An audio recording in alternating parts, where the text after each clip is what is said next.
આ કક્ષાના જળત્વને પામેલા એવા એક સમાજની અંદર ભગવાન સ્વામિનારાયણે 20 લાખ લોકોનું પરિવર્તન કર્યું હશે. એ ભગવાન સ્વામિનારાયણ નેભલ ખાચર એક પીછું, મહારાજ અમારું રૂડું કેવી રીતે થશે? અમે તો આવા પાપી, આવા જડ, આવા અમારા સ્વભાવ, એને કેટલી બધી વખત ભગવાન સ્વામિનારાયણ સાથે રીસામના મનામના કર્યા હતા. કેટલી વખત ભગવાન સ્વામિનારાયણની વિરુદ્ધ ક્યારેક કેટલાય શબ્દો બોલ્યા હતા. એ એબલ ખાચરને ભગવાન સ્વામિનારાયણે ધીરે રહીને કહ્યું, બાપુ તમે કેટલા ગામના ધણી? તો કે હું ગઢડાનો ધણી, મારા હાથ નીચે 30, 40, 50 ગામ આવે. સ્વામિનારાયણ ભગવાને કહ્યું કે તમે ખુશ થાવ તો એકાદ નાનકડું ગામ કોઈને આપી શકો? બાપુએ કે નાનકડું નહીં, અમે ખુશ થઈએ ને તો 20-25 ગામ આપી દઈએ, ઇવન 40-40 ગામ આપી દઈએ. ભગવાન સ્વામિનારાયણ કે જો તમે આટલા નાના રાજા અને આટલા ખુશ થઈને 40 ગામ આપી દેતા હોય તો અમે તો અક્ષરધામના રાજા છીએ, અમે અક્ષરધામના અધિપતિ છીએ, અમને કોણ પૂછવા વાળું છે? અમે સુપ્રીમ છે. મહારાજ ભગવાન સ્વામિનારાયણે કહ્યું, એબલ ખાચર તમને તો નહીં, તમારા પરિવાર સાથે, તમારા ગાય બળદ ભેંસ, તમારા નોકર છાકર, તમારા સમાજ સાથે અમે તમને અક્ષરધામમાં બેસાડીશું. ભગવાન સ્વામિનારાયણને કેવી કરુણા કહેવાય. વાત એટલી કરવી છે કે આજ એ સ્વામિનારાયણ ભગવાને આશીર્વાદ આપ્યા કે એવા પવિત્ર પુરુષ દ્વારા અમે ધરતી પર અખંડિત રહીશું. સ્વામીજી આજે એવા પુરુષ આપણી વચ્ચે બિરાજમાન છે.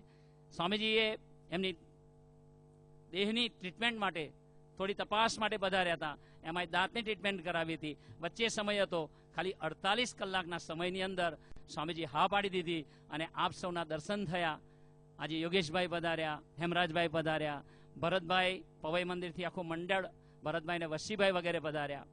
આપણા માટે રાજુભાઈ વ્યાસ પધાર્યા, સાથે સાથ સુભાષભાઈ,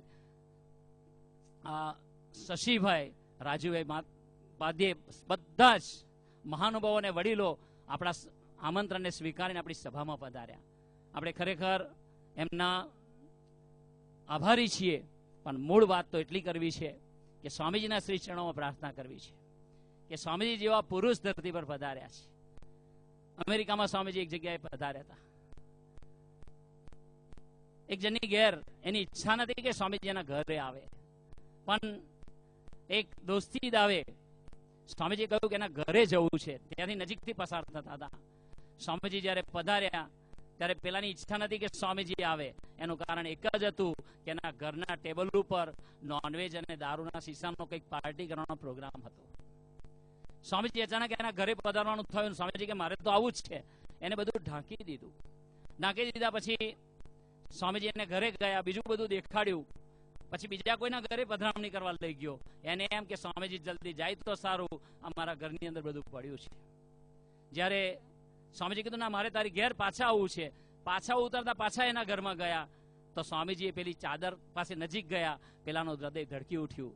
એને થયું કે સ્વામીજી ના ખોલે તો સારું, મારું બધું બહાર પડશે.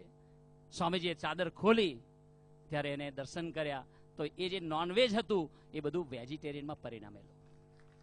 એ દારૂ હતો એ શરબતમાં પરિણમ્યો. આપણને થાય કે સ્વામીજીએ પરચો કર્યો. ત્યારે સ્વામીજી એક વાક્ય બહુ સરસ બોલ્યા.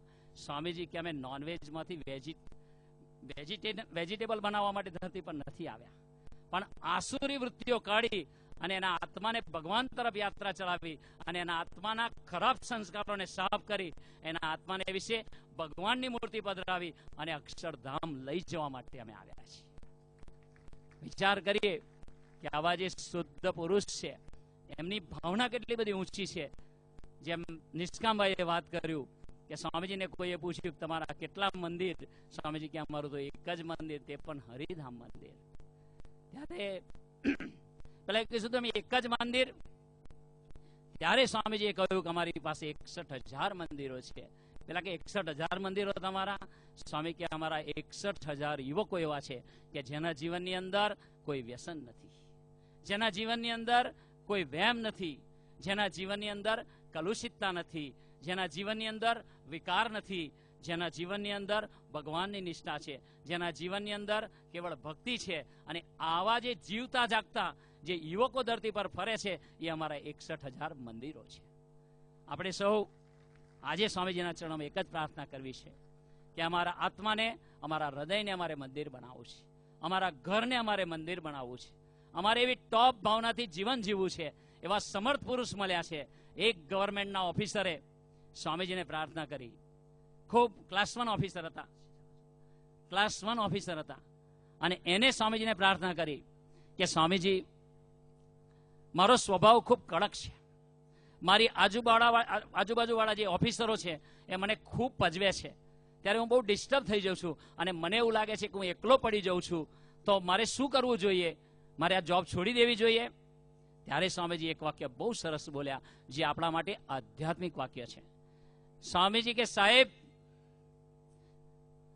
કાળ, કર્મ ને માયા, ઇવન બ્રહ્માદિક દેવતાઓ એ બધા ભેગા થઈ અને જો તમારી પર તરાપ મારે તો તમારું રૂવાળું પણ ખેરવી ના શકે, એટલો ભગવાન સ્વામિનારાયણનો તમને આશરો છે.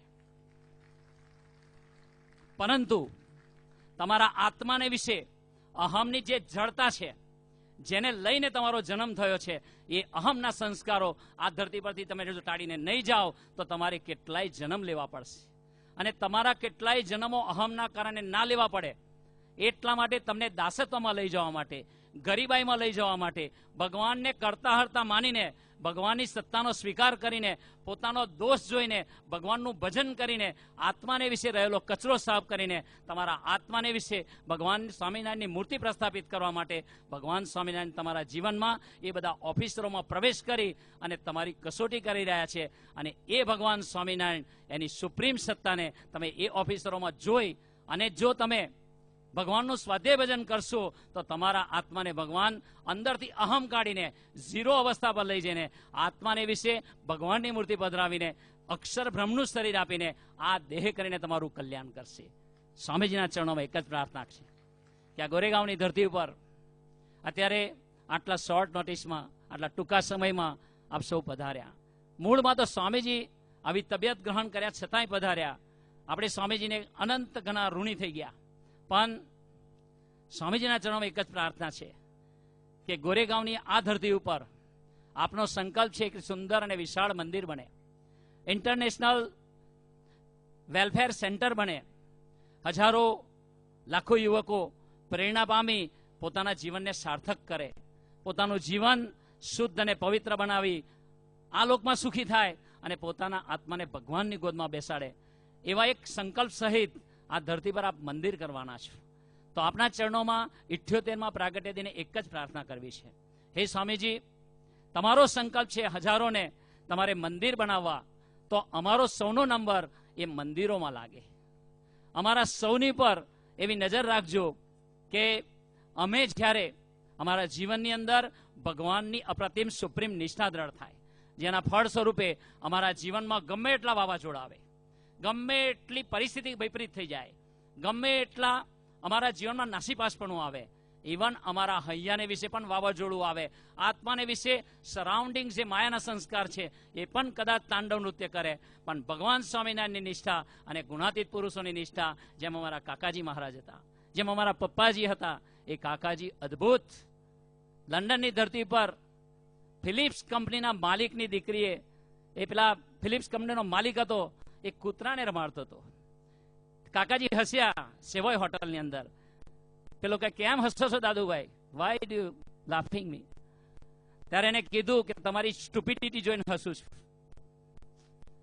પેલો ઇમ્પ્રેસ થઈ ગયો કે તમે મને આવી રીતે કેમ કહો છો, કે તમે આટલી મોટી કંપનીના માલિક થઈ અને કૂતરા રમાડો, તમને ખબર નથી પડે જીવનનો ધ્યેય શું છે.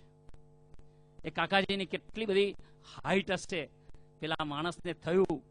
પછી એની દીકરી પરણાવવાનો સંકલ્પ ઉઠ્યો, ત્યારે કાકાજીએ કહી દીધું કે આઈ બિલોંગ્સ ટુ શાસ્ત્રીજી મહારાજ અને યોગીજી મહારાજ. હું કેવળ ભગવાનનો દીકરો છું, હું તમારા માયાના ભાવમાં ફસાવવા માટે ધરતી પર નથી આવ્યો. આવી એક નિષ્ઠા આપણા સૌના જીવનની અંદર સાકાર થાય તો આ દુનિયાનું કોઈ પ્રલોભન આપણા આત્માને ડગાવી ના શકે. અને એવી નિષ્ઠા આપણે આજે સ્વામીજીની પાસે માંગવી છે. અને એની સાથોસાથ એ નિષ્ઠાને ધારણ કરવા માટે, એ મહિમાને ધારણ કરવા માટે બીજી બે વસ્તુ પણ એટલી જ જરૂરી છે, એટલી જ અનિવાર્ય છે. અને એ છે પ્રથમ 18 પ્રમાણેનો શુદ્ધ સ્વધર્મ. આ કાન જીભથી શુદ્ધ સ્વધર્મ જોઈએ છે એમને. અને બીજી બાજુ સંપ સુરત ભાવને એકતા, જે યોગીજી મહારાજનું પ્રાણ સમાન સૂત્ર હતું અને હરિપ્રસાદ સ્વામીજીનું પ્રાણ સમાન સૂત્ર છે, કોઈ આત્મીય બને કે ના બને એ પ્રભુ મને બનાવજો.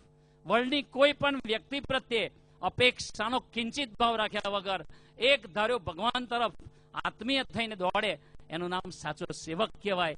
એવા સ્વધર્મ અને સુહૃદ ભાવની અપેક્ષા સ્વામીજીને આપણા સૌ તરફ છે. તો સ્વામીજીના શ્રી ચરણોમાં એટલી જ પ્રાર્થના છે કે અમારે તમારા મંદિર થવું છે. જેવી રીતે અત્યારે આ સિંહાસન પર બિરાજમાન છો, એવી રીતે અમારા હૃદય સિંહાસનની અંદર તમે બિરાજમાન થાવ, એના માટે અમારા જીવનની અંદર એવી શુદ્ધ સર્વોપરી નિષ્ઠા દ્રઢ થાય. સાથોસાથ એવા સ્વધર્મની અમને ખબર પડી જાય અને સાથોસાથ મહારાજથી માંડીને આપ સુધીના ગુણાતીત પુરુષોના જીવનના એક એક સેકન્ડ જે દાસત્વના પ્રસંગો છે, ગરીબાઈના પ્રસંગો છે, સહજતાના પ્રસંગો છે, સરળતાના પ્રસંગો છે, સુહૃદ ભાવના પ્રસંગો છે, આત્મીયતાના પ્રસંગો છે, એવા સુંદર જીવન તરફ, આપના એવા અદ્ભુત જીવન તરફ અમે નજર રાખી અને અમે નિરંતર આપના તરફ યાત્રા કરતા રહીએ. એ જ પ્રાર્થના સહજાનંદ સ્વામી મહારાજની છે.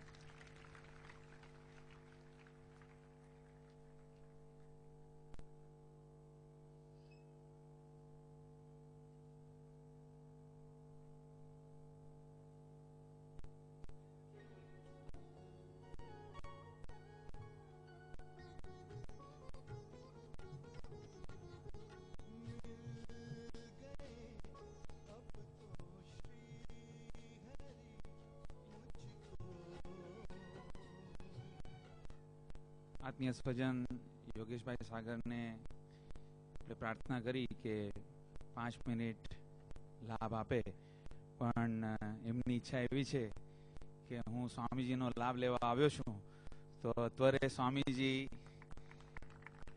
અમૃતવાણીનો લાભ મને મળે.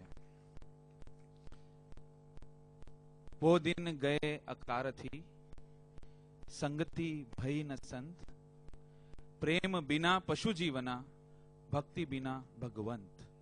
કબીરજી કહે છે કે દિવસ ગયા નકામા જ્યાં સંતની સંગતિ ન થઈ હોય. આપણે ખૂબ નસીબદાર છીએ કે પ્રેમની ગંગોત્રી એવા આપણા ગુરુ પૂજ્ય સ્વામીજી આપણી વચ્ચે છે. એમની જીવનની ગંગાનો સ્પર્શ પણ કોઈ વ્યક્તિને થાય તો એના અંતરના રહેલા બધા જ કચરાને નિર્મૂળ કરી નાખે છે. તો આવો આપણે સૌ આજે સ્વામીજીને પ્રાર્થના કરીએ કે સ્વામીજી તમારી અમૃતવાણીમાં અમને તરબોળ કરી દો અને પ્રભુ તરફની યાત્રામાં અમને આગળ લઈ જાઓ. પરમ પૂજ્ય સ્વામીજી.